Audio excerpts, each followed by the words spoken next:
নমস্কার বন্ধুরা, আমি সুমনা চলে এসেছি আমার রেসিপির ঝুলি থেকে একটা রেসিপি নিয়ে। আশা করি আপনারা সকলে ভালো আছেন, সুস্থ আছেন। আজকে আমি আপনাদেরকে কোনো রান্নার রেসিপি নয়, আজকে একটা হেলথ ড্রিঙ্কস বা ডেজার্ট রেসিপি দিয়ে আপনাদেরকে দেখাতে চাই। তো দেখুন, এখানে আমি সাবুদানাগুলো ভিজিয়ে রেখেছি। আজকে সকালেই ভিজিয়েছি, মোটামুটি 4-5 ঘন্টা ভিজে গেছে। আর হালকা একটু উষ্ণ গরম জলে ভিজিয়েছিলাম। তো দেখুন বেশ সুন্দর নরম হয়ে গেছে একদম, দেখেছেন? একদম ভেতরে কিন্তু কোনো দানা নেই, শক্ত শক্ত ভাব নেই, একদম নরম হয়ে গেছে। আর আপনারা এমনি ঠান্ডা জলেও ভিজিয়ে রাখতে পারেন বা রাত্রিবেলাতেও ভিজিয়ে রাখতে পারেন। তো আমি দেখুন এখানে সবচেয়ে বড় দানাগুলো নিয়েছি। 3 রকম পাওয়া যায়, তা একটা বেশ মিহি, একটা মাঝারি আর একটা বড়। আমি এখানে বড়গুলো নিয়েছি। তো বড়গুলোই ভিজিয়ে দিয়েছি, এখানে প্রায় 300 গ্রাম মতন আছে। তো এটা বেশ ভালো ভিজে গেছে। এটাকে আমি একটু সেদ্ধ করে নেব, হালকাভাবে সিদ্ধ করে নেব। আর এর সঙ্গে আর যা লাগবে আগে সেটা আপনাদের দেখিয়ে দিই। এই ডেজার্টটার জন্য লাগবে পছন্দ মতো ফল। আপনারা আপনাদের পছন্দ মতন ফল নেবেন। আমি এখানে নিয়েছি 2টো সিঙ্গাপুরি কলা। কলা দুটো ছোট ছোট, সেই জন্য আমি এখানে 2টো সিঙ্গাপুরি কলা নিয়েছি। যদি 2টো লাগে 2টো দেবো, তা না হলে একটাই আমি দেব। আর নিয়েছি দেখুন একটা আপেল, একটা কমলা লেবু, এখানে ছোট এক প্যাকেট খেজুর, একটা বেদানা আর কিছুটা আঙুর। এই ফলগুলোকে আমি কেটে নেব। প্রথমে কিন্তু এই ফলগুলোকে মানে ছোট ছোট সাইজ করে কেটে নিতে হবে। দেখুন আমি কলাগুলোকে এইভাবে কেটে নিচ্ছি, তাছাড়াও বাকি ফলগুলো কেটে নেব। এইভাবে ফলগুলো আপনাদের পছন্দ মতন সাইজ করে একটু কেটে নেবেন।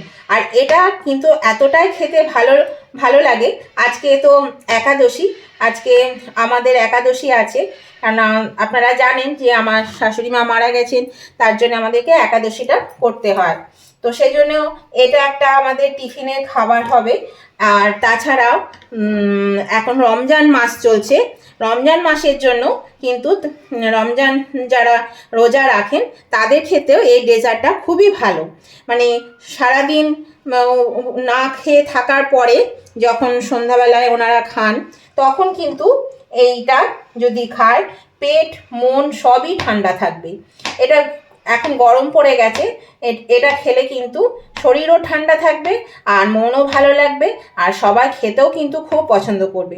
এটা খেতে কিন্তু খুব সুন্দর হয়, খেতে খুবই ভালো লাগে।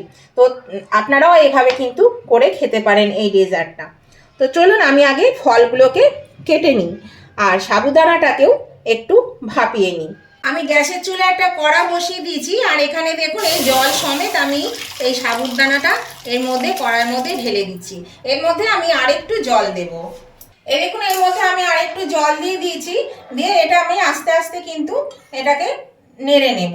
মানে এটা তো এমনিতে সেদ্ধ হয়েই গেছে জলে ভেজানোর জন্য, আর সামান্য একটু যাতে কাঁচা ভাবটা চলে যায় সেই রকম ভাবে এটাকে একটু ফুটিয়ে নিতে হবে।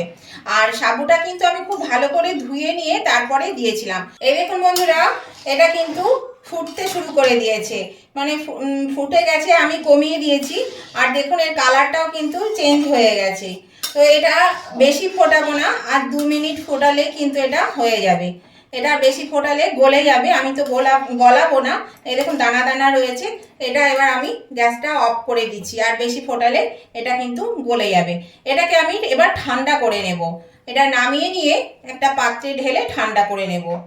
এই দেখুন বন্ধুরা, এখানে আমি 1/2 কাপ দুধ নিয়েছি। এর মধ্যে আমি এই টেবিল চামচের 3 টেবিল চামচ মতো আমি এখানে আমুল দুধ গুলে দেব। এটা দিলে কিন্তু খেতে ভালো লাগে আর টেস্টটাও বেড়ে যায়। তো এই দুধটা কিন্তু আমি মানে লিকুইড দুধটা আমি কিন্তু হালকা উষ্ণ গরম করে নিয়েছি, তা না হলে তো এটা গুলবে না, সেই জন্য একটু হালকা করে গরম করে নিতে হবে। আর এইটুকু দুধেও হবে না, আমি আরও একটু দুধ দেব। আমি দেখিয়ে দিচ্ছি আপনাদেরকে আর কি করব এর মধ্যে। এটা আমি ভালো করে দেখুন গুলে নিলাম। এই দেখুন বন্ধুরা, দুধটা আমি গুলে নিয়েছি ভালো করে। এবার আমি এর মধ্যে এখানে আমি 5টা কালাকাঁদ নিয়েছি। এই কালাকাঁদগুলো চটকে এর মধ্যে দিয়ে দেব, তাহলে কিন্তু এটা খেতে আরও বেশি ভালো লাগবে, আরও সুস্বাদু হবে খেতে। সেই জন্য এই কালাকাঁদগুলো চটকে আমি এর মধ্যে দিয়ে দিচ্ছি, দিয়ে খুব ভালো করে কিন্তু এটা আবার মানে গুটিয়ে নিতে হবে। কারণ তবে এটা যদি দানা দানা থাকে তাতেও কোনো অসুবিধে নেই, তবে একটু বেশি দানা থাকলে আবার কোনো ভাগে বেশি পড়বে, কোনো ভাগে কম পড়বে, সেই জন্য যাতে মিশে যায় তার জন্য এটা কিন্তু ভালো করে একটু ঘুটিয়ে নিলেই ভালো। আমি এর মধ্যে এটা দিয়ে আমি ভালো করে একটু ঘেটে দিচ্ছি। দেখুন এটা মিশে যাবে, দেখুন কত সুন্দর মিশে গেল। এটা কিন্তু পুরো মিশে গেছে, দুধের সঙ্গে একদম মিশে গেছে। আপনাদের দেখাচ্ছি আমি, এই দেখুন এই যে মিশে গেছে। এর মধ্যে দিয়ে দেব আমি আর একটু, এই কাপটা দুধ নিয়েছি আরও 1 কাপের মতো, এই দুধটা আমি দিয়ে দেব। বাকিটা রেখে দিলাম, যদি লাগে তাহলে আমি পরে দেব। দেখুন এটাকে ভালো করে মিশিয়ে নিলাম। এখানে আমি চিনি নিয়েছি এই বাটিটার 1 বাটি থেকে একটু কম, যেহেতু আমুল দুধটা মিষ্টি আর কালাকাঁদটা খুব একটা মিষ্টি না হলেও খানিকটা মিষ্টি আছে, ওটা কালাকাঁদ খুব বেশি মিষ্টি হয় না, তো সেই জন্যে কিন্তু সেই বুঝে আমি এই মিষ্টিটা নিয়েছি। নিয়ে এটা দিয়েও আমি একটু চিনিটাকে গুলে নিচ্ছি। চিনিটাকে গুলে নিলে সাবুদানার সঙ্গে মিশতে সুবিধে হবে, সেই জন্য আমি চিনিটাকে একটু গুলে নিচ্ছি। দেখুন বন্ধুরা, ফলগুলো আমি এদিকে সব কেটে নিয়েছি। আঙুরগুলো বেশ বড় বড় ছিল, সেই জন্য আঙুরগুলোকে আমি 3 টুকরো করে কেটেছি এক একটা আঙুরকে। খেজুরগুলোকেও আমি দেখুন এইরকমভাবে টুকরো করে নিয়েছি। আর এই কমলা লেবুর কোয়াগুলোকেও কিন্তু আমি ওইভাবে 3 টুকরো করে কেটে নিয়েছি।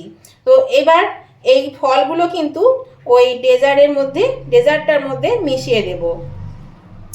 আপেলগুলোও দেখুন এইভাবে কেটে নিয়েছি, কলা তো কেটেছি, আর এটাও কিন্তু বেদানাটা ছাড়ানো হয়ে গেছে, বেদানাটাও ভালো করে ছাড়িয়ে নিয়েছি। তো চলুন এবার আমি এগুলো মিশিয়ে নিই। দেখুন বন্ধুরা, সাবুদানাটা এটা কিন্তু যেহেতু ঠান্ডা হতে হতে কিন্তু বেশ মানে ঘন হয়ে গেছে, তো এর মধ্যে আমি দিয়ে দিচ্ছি বিট নুন। এখানে আপনারা সন্দক লবণও দিতে পারেন, কারণ উপোসবারে খেতে গেলে কিন্তু সন্দক নুনটা দেওয়াই ভালো। এবার আমি এর মধ্যে এই যে দুধটা আমি গুললাম, এই দুধটা আমি ঢেলে দিচ্ছি এর মধ্যে। এটা দিয়ে আমি ভালো করে এটাকে এবার মাখিয়ে নেব। একটু লবণ না দিলে কিন্তু খেতে ভালো লাগে না, সেই জন্য কিন্তু একটু স্বাদ অনুযায়ী লবণ দিতে হবে, তাহলে কিন্তু এটা খেতে বেশ ভালো লাগবে। এবার আমি এর মধ্যে দিয়ে দিচ্ছি এই যে কুচিয়ে রাখা ফলের কিছুটা করে এর মধ্যে আমি দিয়ে দিচ্ছি, আর কিছুটা আমি রেখে দিচ্ছি, পরে দেখাচ্ছি কি করব। লেবুটা আমি পরে দেব, লেবুটা এখন দেব না, লেবুটা যেহেতু টক হয় সেই জন্য ওটা কিন্তু এখন দিলে দুধটা কেটে যেতে পারে। আঙুরটাও পরে দিলে ভালো, কিন্তু আঙুরটা আমি দিয়ে দিলাম। এবার আমি এটা ভালো করে মিশিয়ে নিচ্ছি। দেখুন বন্ধুরা, আমি মাখিয়ে নিয়ে একটা সার্ভিসিং ডিশে পাত্রে তুলে নিয়েছি বাটির মধ্যে। এবার আমি এর মধ্যে দিয়ে দেব একটু কমলা লেবু। দেখুন এর মধ্যে আমি এগুলো দিয়ে দিলাম, দিয়ে মিশিয়ে দিচ্ছি। এবার আমি একটা বাটিতে তুলে নিচ্ছি। এটা খেতে দুর্দান্ত লাগে, আর যে কোনো উপোসবারে আপনারা খেতে পারবেন। এছাড়াও কিন্তু এই যে এখন রমজান মাস চলছে, এই রমজান মাসেও কিন্তু আপনারা এটা খেতে পারবেন। এটা খেতে কিন্তু ভীষণই ভালো লাগে, অবশ্যই এভাবে করে খেয়ে দেখবেন, খুবই ভালো লাগবে খেতে। আমি এখানে একটু গার্নিশ করে দিলাম বাকি ফলগুলো দিয়ে। দেখুন বন্ধুরা, আমি দিয়ে দিয়েছি। এই ডেজার্টটা আপনাদের আজকে কেমন লেগেছে? নতুন বন্ধু যারা নতুন এসছেন আমার চ্যানেলে, তাদের কাছে আমার অনুরোধ, অবশ্যই আমার চ্যানেলটা সাবস্ক্রাইব করে আমার পাশে থাকবেন, আর পাশে থাকা বেলটা অবশ্যই ক্লিক করে দেবেন, তাহলে আমি যখনই আমার নতুন নতুন ভিডিও আপলোড করব সাথে সাথে নোটিফিকেশন আপনাদের মোবাইলে পৌঁছে যাবে, আর সবার আগে আপনারা আমার ভিডিও দেখতে পাবেন। আর আমার উভয় বন্ধুদের বলছি, আজকের এই ডেজার্টটা দেখতে দেখতে যদি এখনো লাইক দিতে ভুলে গিয়ে থাকেন, তাহলে অবশ্যই কিন্তু লাইক বাটনটা প্রেস করে দেবেন। আপনাদের একটা লাইক আমাকে এগিয়ে নিয়ে যেতে অনেকটা সাহায্য করে।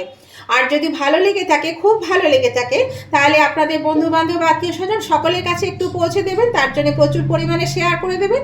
আর কেমন লাগলো আজকের এই ডেজার্ট রেসিপি আপনাদের, তাহলে সেটা জানাতে কমেন্ট করতে একদম ভুলবেন না। অবশ্যই কিন্তু কমেন্ট করে জানিয়ে দেবেন কেমন লেগেছে। আপনাদের একটা কমেন্ট যেমন আমাকে পরবর্তী রেসিপি বানাতে অনেকটাই উৎসাহিত করে, তেমনি আমার কমেন্টগুলো পড়তেও ভালো লাগে, মিষ্টি মিষ্টি কমেন্টগুলো পড়তেও কিন্তু ভীষণই ভালো লাগে। তাহলে ভালো লাগলে অবশ্যই উভয় বন্ধুরা লাইক শেয়ার কমেন্ট করতে ভুলবেন না, নতুন বন্ধুরা সাবস্ক্রাইব করে পাশে থাকবেন। আর আপনারা কিন্তু আপনাদের পছন্দ মতন ফল দেবেন।